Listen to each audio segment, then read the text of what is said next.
O som a gente pode entender como uma energia. Sim.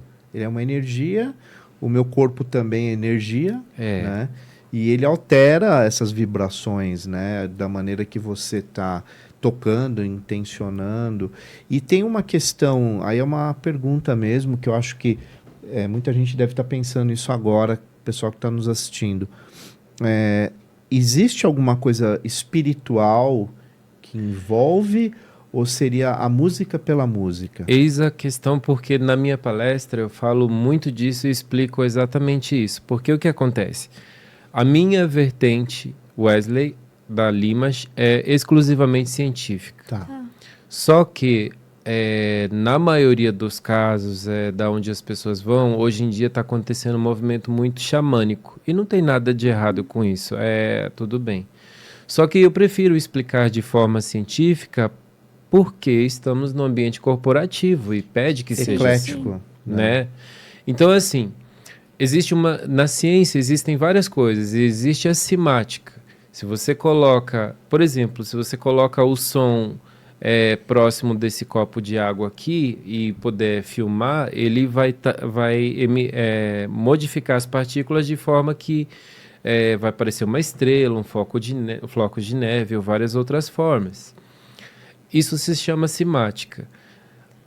O nosso corpo é 70% água.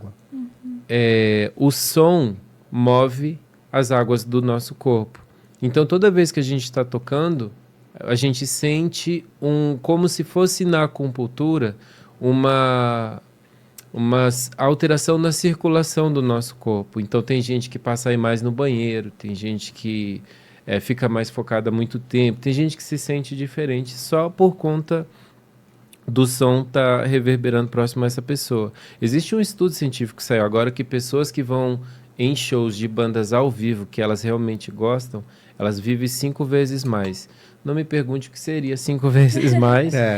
Como comensurar isso? Como é que eles mediram isso, mas eu achei o estudo fantástico e tem tudo a ver com essa modificação, porque você se sente vivo, Sim, feliz total. e potente, e isso tudo através do som.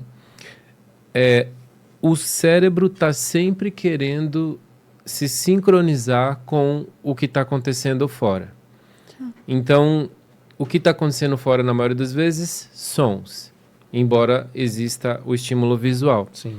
Só que as ondas sonoras com as ondas cerebrais, quando elas se sincronizam, elas fazem um fenômeno científico chamado entrainment, que é o fenômeno do entrelaçamento de ondas sonoras e ondas cerebrais. Legal. Então, quando a gente aqui está estressado, a gente está em ondas cerebrais beta, de 30 a 15 Hz. Quando a gente vai se acalmar, a gente vai para alfa, que é quando a gente vai dormir, de 15 a 8 Hz. Quando a gente vai se acalmar, quando a gente entra num estágio profundo de meditativo, por exemplo, a gente pode entrar em ondas cerebrais teta. Tem gente que toma ayahuasca, tem gente que medita, tem gente que faz hipnose. Todos eles, o estado de transe nada mais é do que as ondas cerebrais teta. Tá.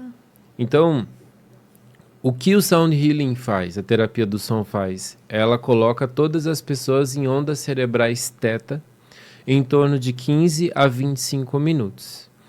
Então, todas as pessoas entrando em ondas cerebrais teta e algumas entram em delta. Delta é o estágio de quase derretimento. Muita gente menciona e testemunha isso, fala assim, olha, eu me sinto como se eu não estivesse aqui, como se eu estivesse em outro lugar e aqui ao mesmo tempo, como se eu não tivesse peso, como se eu não tivesse altura, como se eu tivesse derretido. Esse é o estado delta. É o estado de quase morte. Algumas pessoas chegam nele durante uma vivência de sound healing. E quando você consegue chegar nisso, acordado, é o grande lance. Porque nós ocidentais não temos a cultura de meditar desde criança. Então o yogi indiano, um monge tibetano, eles entram nesse estágio só sentando e meditando aqui. A gente não tem essa cultura desde pequeno. Só que o Sound Healing consegue fazer isso logo desde a primeira vivência.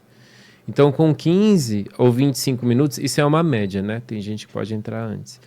você consegue entrar nesse estágio e depois você fica até o final. E quando a gente chama as pessoas de volta, e a gente chama e aí a gente entrega para que elas façam os depoimentos. Os depoimentos são sempre lindos, assim. Às vezes acontece de todo mundo chorar ao mesmo tempo.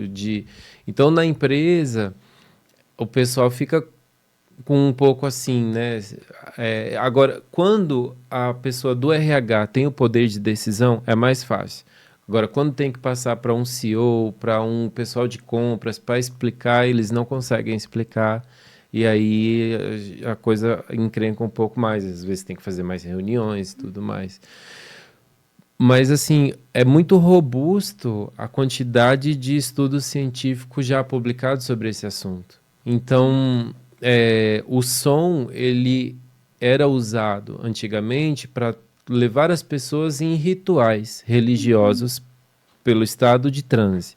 Só que em todo ritual religioso sempre tinha um instrumento. Sim. Então, o didgeridoo australiano, que é aquele bem grave, colocava as pessoas no estado de transe. Aqui era ondas cerebrais teta e delta. As taças tibetanas, a mesma coisa. Então, os povos antigos, todos entravam em ondas cerebrais teta. Então, a gente não tem mais essa cultura de entrar nessas ondas cerebrais, a não ser pela meditação. Tá.